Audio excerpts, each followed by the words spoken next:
మంది తనిఖీలలో పాల్గొన్నారు. సరైన పత్రాలు లేని 63 బైకులు, 3 ఆటోలను సీజ్ చేశారు.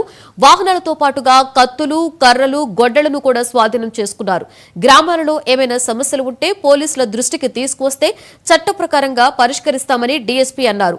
అసాంఘిక చర్యలకు పాల్పడితే కేసులు పెట్టి కఠిన చర్యలు తీసుకుంటామని రూరల్ సీఏ పసుపులేటి రామకృష్ణ హెచ్చరించారు. కొంచెం పొలిటికల్గా కొంచెం సెన్సిటివ్గా ఉంటుంది. ఈ గొడవలు జరుగుతాయి. ఈ యాంగిల్లో కూడా చూస్తున్నాం. ఈ మధ్య మా ఎస్పీ గారు ప్రతి విలేజ్ కూడా కార్డన్ సెర్చ్ అని చేయిస్తూ ఉన్నారు. దానిలో భాగంగా ఈరోజు ఉదయం 4:30 గంటలకి రావడం జరిగింది.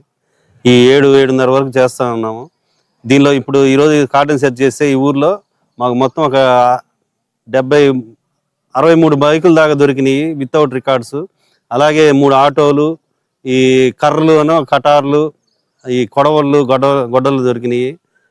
ఈ ఎవరైనా సరే అసాంఘికంగా చర్యలు చేస్తే వాళ్ళ మీద కఠిన చర్యలు తీసుకుంటామని చెప్పని మా ఎస్పీ గారు చెప్తున్నారు. అలాగే మేము కూడా ఈ గ్రామాల్లో సమస్యాత్మకంగా ఏమి లేకుండా కలిసిమెలిసి ఉండాలని, అలాగే ఇటువంటి సమస్య వచ్చినా కూడా చట్టం వాళ్ళ చేతిలో తీసుకోకుండా పోలీసులకు వచ్చి చెప్తే మేము తగిన చర్యలు తీసుకుంటాం, వాళ్ళకి తగిన శిక్ష పడేలాగా చేస్తామని చెప్పి తెలియపరుస్తున్నాను. ఈ గ్రామంలో ఇంతకుముందు కూడా కొంచెం పొలిటికల్గా కొంచెం సెన్సిటివ్గా ఉంటుంది. ఈ గొడవలు జరుగుతాయి. ఈ యాంగిల్లో కూడా చూస్తున్నాం. ఈ మధ్య మా ఎస్పీ గారు ప్రతి విలేజ్ కూడా కార్డన్ సెర్చ్ అని చేయిస్తూ ఉన్నారు. దానిలో భాగంగా ఈరోజు ఉదయం 4:30 గంటలకి యువ రచయిత గణ రాసిన